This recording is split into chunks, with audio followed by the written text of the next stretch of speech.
Episode 5, important automotive news that you need to know.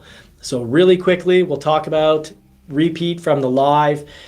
Toyota numbers are down for Q1, way down. They've lost 9% to other manufacturers. And why have they lost 9%? They've lost 9% because a lot of their dealers are still having bogus fees, way over markup. So they're charging over MSRP for bogus fees. That's why Toyota sales are down, and inventory, dealers are having trouble to get enough inventory because production is not up to spec yet. It's not good enough, but GM and Ford had very good Q1. Very good Q1 results, sales results for Ford and GM. So you can check that out on also good sales results for Honda. So you can check that out at Cox Automotive if you want to look at all the manufacturers. But more important news that needs to be covered right here. You're an F&I, so this is news for you that you're going to like. Auto credit availability shifted in March. So guess what? It's easier to get a loan in March right now. It was easier to get a loan in March, and it's also probably going to be easier to get a loan in April compared to last February. So last December, January, and February, rules were starting to get a little strict when it comes to getting a loan. And now it's easier. But if you are getting a loan, make sure you don't get a loan with bogus charges. So let's say Toyota dealerships, we've got over 10 states being controlled by just 2 companies. So all the dealers being controlled, Toyota dealerships being controlled by 1 of 2 companies in over 10 states. So guess what? They've got basically a monopoly. What do? They add on these added fees. While the real problem with paying an extra $7,000 for your Toyota is when you go to resell it, you're not getting that back. If they charged you $2,000-$3,000, let's say $3,000 for theft protection, you're never gonna get that back when it comes to resale. That's $3,000 thrown away. So if you wanna change the vehicle in 4 years, you're never gonna see that money back.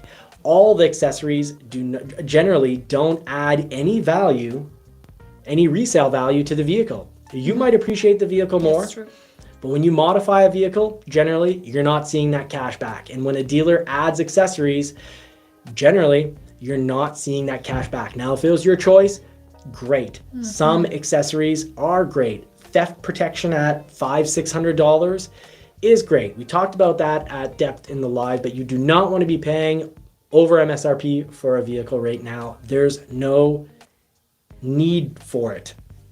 It's not where we are. Now, sales, we're generally good across the market, but we're not in the type of market where there is such a huge lack of available vehicles that it makes sense paying more. You shouldn't have to pay more because generally there are enough vehicles.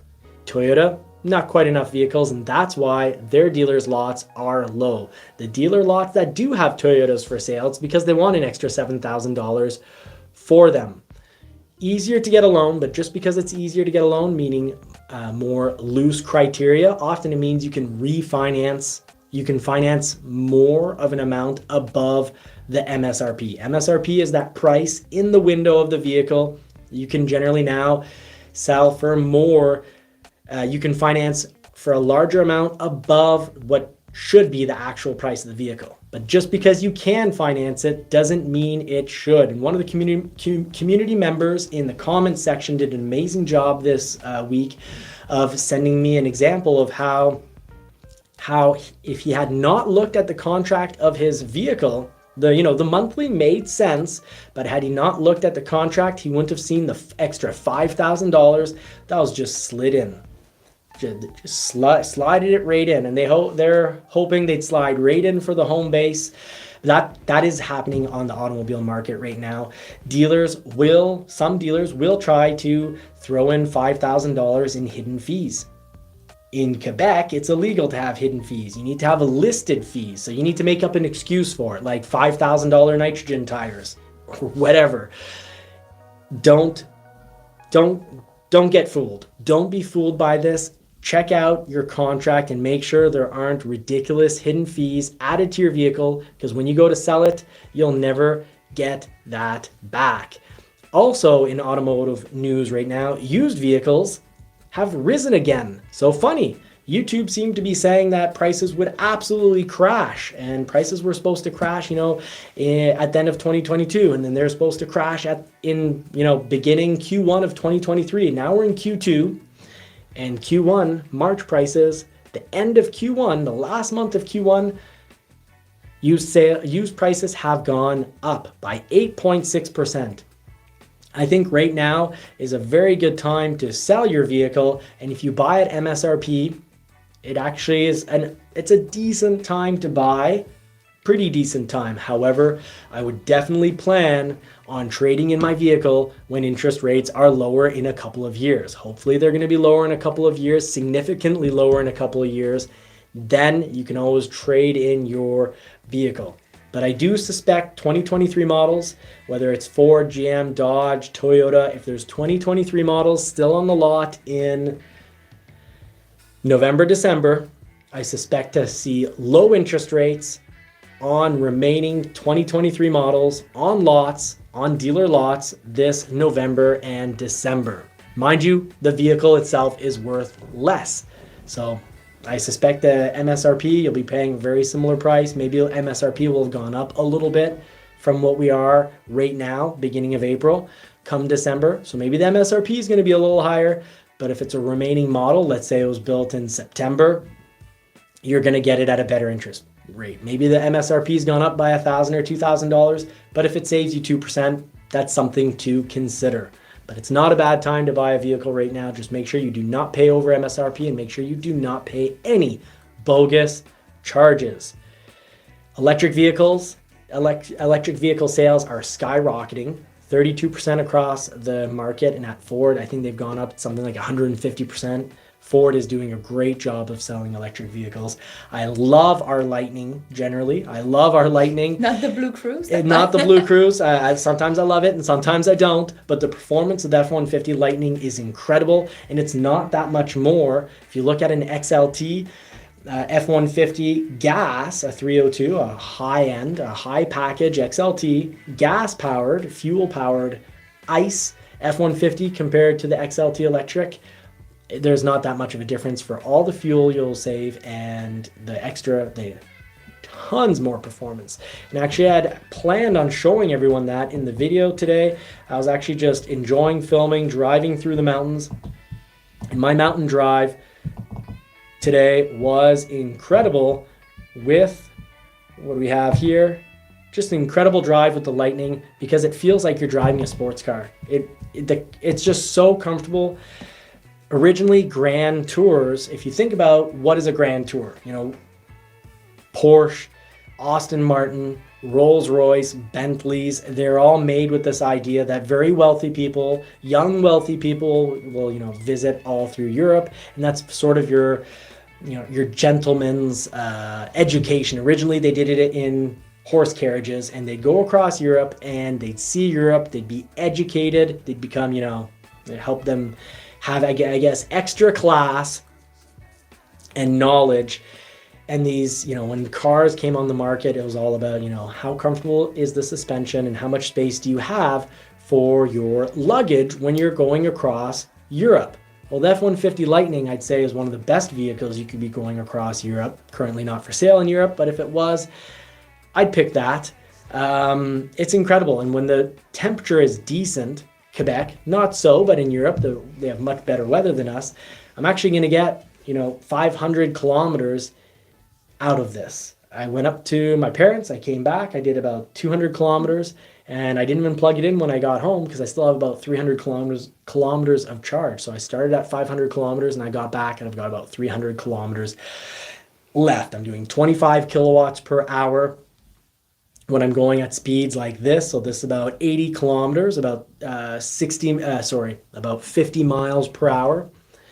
And on the highway, I was doing 35 kilowatts per hour out of 131 kilowatt ride. By the way, cyclists, why can't they just have their own? They in our country, Quebec, they have like these paths.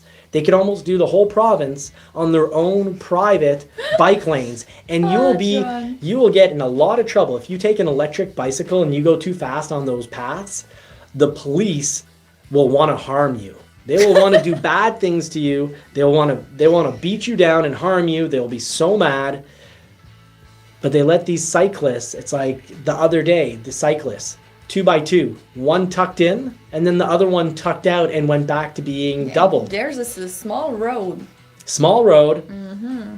Right now it doesn't dangerous. look like I'm going fast, but the F-150 Lightning on this very, very bumpy road is unbelievably comfortable. You see the cracks and the holes in the road. Unbelievably comfortable.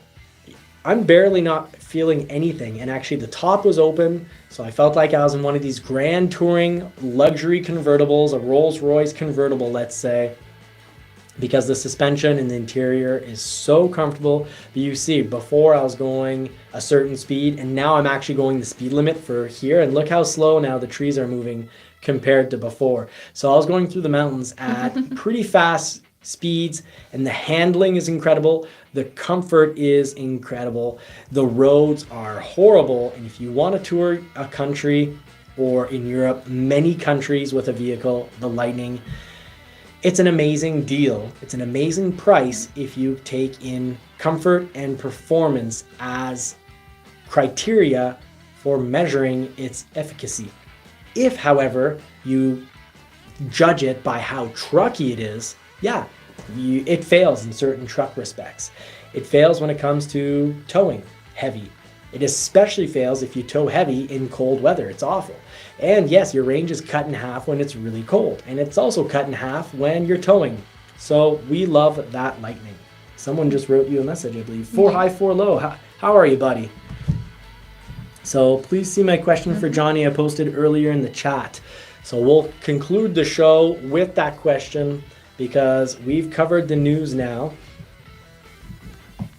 And do you have that question ready? Yeah. Great. So, are you saying if a Ford dealership decides to add nitrogen, ceramic coating, etc. on your factory-ordered Bronco, you are stuck having to pay for it even though you didn't want it? Yeah, well, you're not stuck having to pay for it. You can definitely argue it. But the only way you're really truly gonna win that argument, two ways. They're nice and they go, oh, okay, yeah, we'll cut the crap.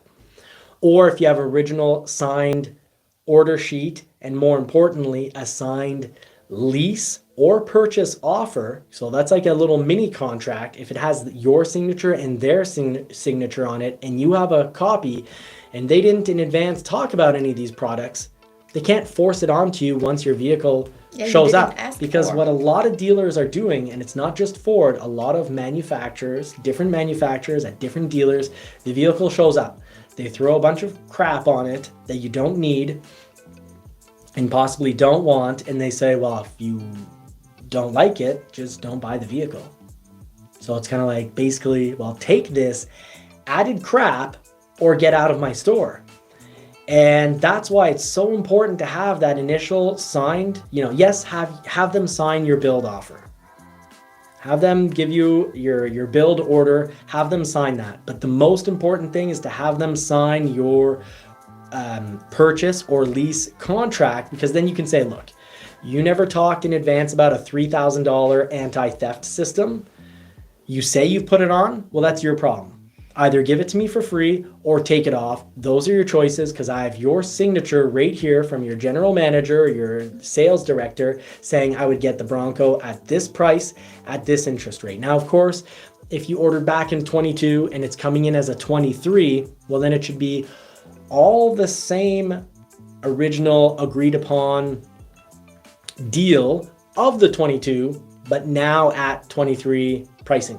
So the MSRP for the 23. But if back then, even if it comes in as a 23 and you ordered a 2022, it's like, well, my 2022 didn't have $1,000 for nitrogen tires, or didn't have $3,000 for anti-theft. Now, $1,000 for PPF, for the paint protection wrap, the clear wrap, I would spend a lot of money on that, and I have spent a lot of money. I must have spent $600 or $800 to have my Bronco grill, the Cactus Jack, the gray Outer Banks Sasquatch. I had the grill clear wrapped. I had the hood clear wrapped. I had the sides clear wrapped, and I probably spent $800. And it was great. I didn't have any chips. Totally worth it, but it was my choice, and that's what's important. It's my choice, and now when I sold the Bronco and I don't get that money back, I can live with it. I got a beautiful Bronco with no stone chips, and when I went to sell it, remember, a ceramic coating does not help against stone chips. It helps against little swirl marks, because then you can just pressure wash your vehicle to clean it. PPF, or clear wrap, on top of the paint, that will protect you against stone chips as long as it's thick enough. So you need to buy, don't get, some really thin stuff off some website, because the thin stuff, the stone will hit it, go through, and also still probably chip your paint. And the thicker stuff, what's great is when you do get a chip in the actual layering, the plastic layering, you can just heat it up again, and it'll just, auto correct off of heat. So it just kind of fills in and gets nice. If you heat it too much, too closely, well, then it might melt. It could wave. It could wave, it could orange peel, or even melt. So that's a fantastic question.